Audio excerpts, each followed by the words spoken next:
Hi guys, this is Tim with InventOffice and InflatableOffice, and we just made a little update to our routing that I just wanted to show you.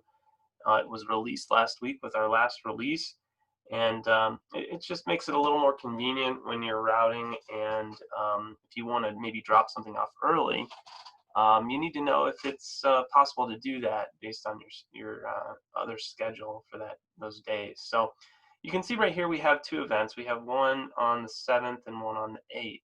Okay. And now both of these are fine. There's no conflict. They're using a similar item, but it just so happens that because they're on different times, we have no problem turning that around. So I'm looking at this tent here. So this tent is used both in the 7th, and it's used, oops, click the wrong one there. Excuse me. And it's also used on the 8th. So let me scroll up there and click that, show you that.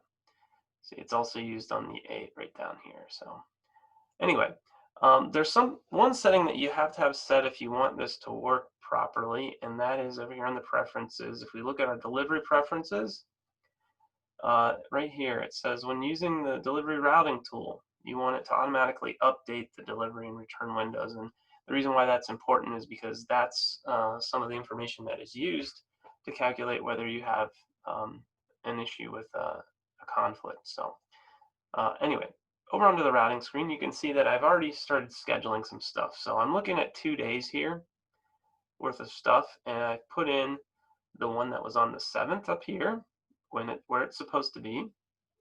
And then I put the one in on the 8th down here. But let's say I had all these other things on the schedule and I was trying to rearrange things and trying to get it to where my delivery crew, logistically, it just would work better for them. And maybe I wanted to move this up here a ways. And maybe for some reason I decided I really needed to deliver it around this time. This is going to create a conflict, and what you're going to see happen is we're going to highlight that. And we always used to let you know up here in the note, right up here. But it was kind of hard to figure out where those items were that were a problem. So now we're highlighting those for you. So let me show you how this works. All I do is save this, and we return that information. And so we see up here we have a conflict, and it's caused by these other IDs. Okay, so we can see that this one is the one that's going to have an issue, and it's caused by the one here in blue.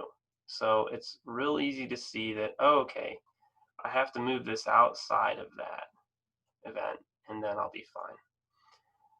And you'll see now it's fine. So just a real quick little update we did to our routing. Now we're planning on doing a whole rewrite of our routing to make it even better for you and better with worker scheduling and so forth. So that is coming. It should be hopefully here near the end of the year, and ready for next season. So, but until then, we thought we would give you a little bit of an update here just to make life a little easier for you. All right, guys, we'll talk to you later.